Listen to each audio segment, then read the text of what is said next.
Você está na consulta de tarô e sai aquelas cartas que dão um medo, que dão um frio na barriga e você não consegue entender elas direito, já fica com aquela percepção toda errada, toda estranha no resto da consulta e nada mais te motiva? O intuito do vídeo de hoje é entender por que essas cartas são tão temidas. Bora pro vídeo?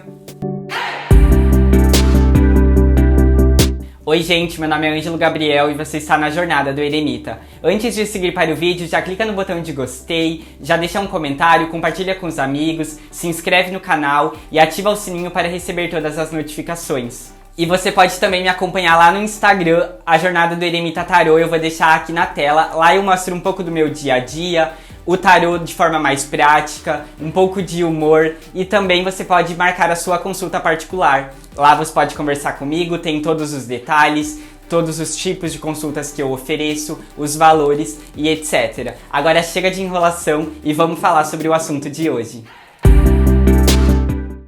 E muitas das vezes que eu vou dar uma consulta de tarô, sempre tem aquelas pessoas que já conhecem um pouco mais e sabem da fama ruim de algumas cartas. E essas cartas são a carta do diabo, a carta da morte e a carta da torre. Lembrando que esse vídeo é a minha opinião e como é apenas a minha opinião, eu trouxe outras duas cartas que eu também acho um pouco complicadas de lidar. E para esse vídeo eu resolvi fazer uma pesquisa em alguns livros para tentar compreender se essas cartas são mesmo tão ruins ou se é a gente que criou essa fama bem complicada delas. E para esse vídeo eu me aprofundei no livro A Bíblia do Tarô de Sarah Bartlett para entender um pouco mais e ter certeza o que ia elencar. Fora que por ele ser tão completo dá para entender exatamente possíveis interpretações e a essência da carta. E o diabo é o arcano número 15, e aqui no livro A Bíblia do Tarô a gente consegue ver algumas palavras-chave como submissão, escravidão, materialismo, viver uma mentira, tentação. Então a gente consegue perceber que essa ideia de diabo é muito mais o arquétipo ruim do que qualquer outra coisa. É muito mais o quanto você manipula para conseguir atingir os seus objetivos, do quanto você trapaceia para conseguir chegar até aquilo que você deseja, do que qualquer outra coisa. E a gente consegue perceber algumas nuances da carta do diabo em outras cartas do tarô, como a carta dos enamorados, quando a gente faz aquela ligação do relacionamento que ficou tão sufocante e desgastou. Ou com a carta do carro, quando a gente relaciona com aquela pessoa que não vai se importar com as maneiras que ela vai chegar no objetivo final. Ela vai pular degraus, ela vai trapacear, ela vai fazer o que for necessário. Ela vai se colocar em posição de que não se importa com ninguém, apenas com ela mesma.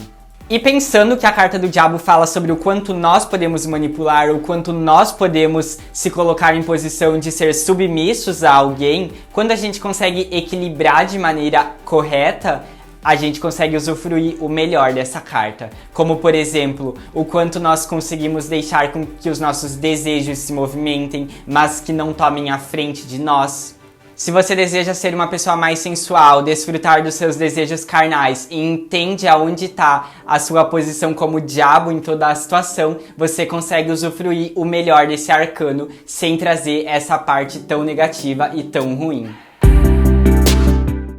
E para falar da carta da morte, eu também fui dar uma olhada no livro A Bíblia do Tarô e Sarah fala sobre novos inícios, finais de ciclo, transformação, e é aí que a gente consegue compreender que não tem nada a ver com aquela morte literal. E é aí que a gente vê o pulo do gato, porque se a morte fala sobre novos inícios, transformação, sobre cortar pela raiz aquilo que não funciona mais, a gente consegue perceber que todo esse medo e tudo isso que a gente teme é muito mais só sobre o nome da carta que causa aquele estranhamento.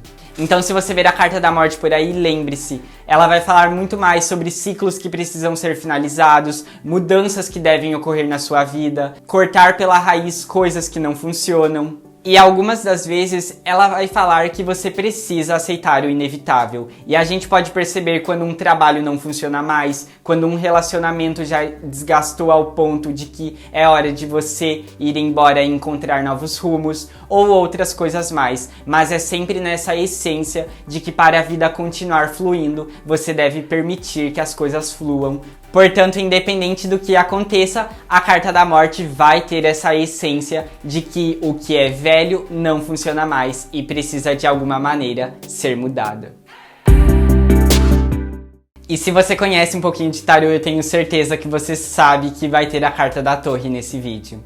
E segundo Sarah Bartlett, a Torre representa ruptura externa, eventos inesperados, revelação.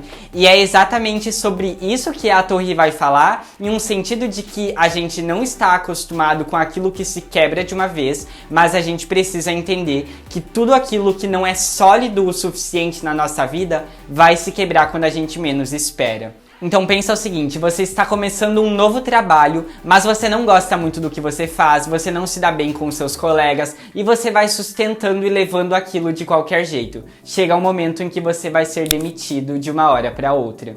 E é essa relação que a gente pode fazer com a carta da Torre, porque a carta da Torre vai falar sobre o caos instaurado, que não tem mais o que você fazer, mas quando você para pra pensar em tudo aquilo que você está construindo, você consegue entender por que teve uma ruptura tão brusca e tão rápida.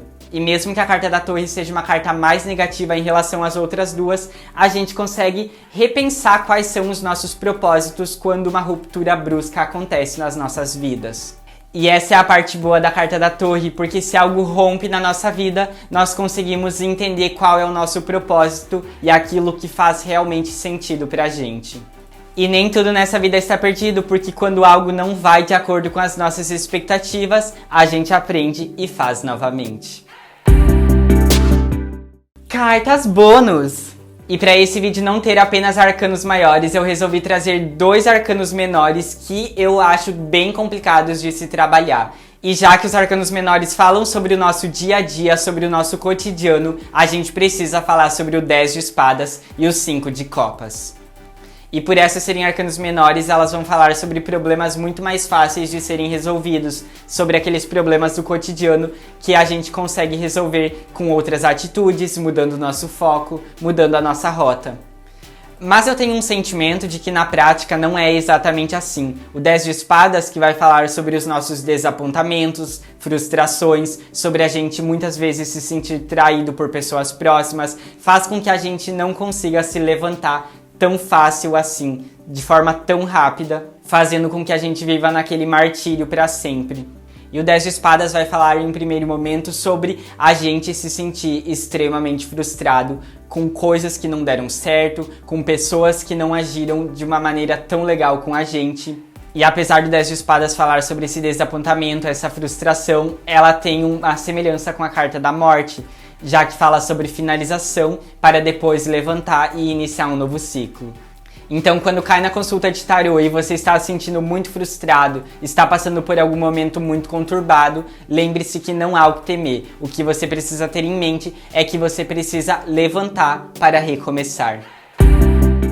E o 5 de copas, em um primeiro momento, vai falar sobre a gente chorar pelo leite derramado, por aquilo que não deu certo e ter apenas aquele foco sobre ficar se lamentando, sobre ficar se sentindo totalmente frustrado, totalmente abatido, mas não percebendo o leque de oportunidades e as possibilidades que estão na nossa volta. Basta a gente mudar a lente pela qual a gente está observando a vida. Como vocês puderam perceber, não é necessário temer as cartas do tarô, pois cada uma delas vai ter os seus pontos bons e os seus pontos ruins. E eu já fiz um vídeo sobre isso, desmistificando mitos e verdades acerca do tarô, e eu falo sobre essa ideia de naipes bons, naipes ruins, cartas boas, cartas ruins. Vou deixar aqui no link na descrição, depois desse vídeo corre lá dar uma olhada. E se você gostou desse vídeo, não esquece de clicar no botão de gostei, se inscrever no canal, compartilhar com os amigos, me seguir lá no Instagram. E se você deseja fazer uma consulta de tarô comigo, dá uma olhadinha aqui embaixo na descrição que tem o meu WhatsApp e também o meu Instagram, pelo qual você consegue conversar bem certinho comigo. Até o próximo vídeo!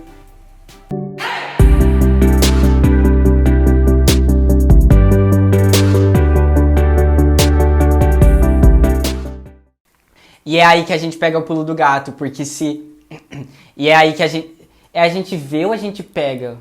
O quê? O pulo do gato.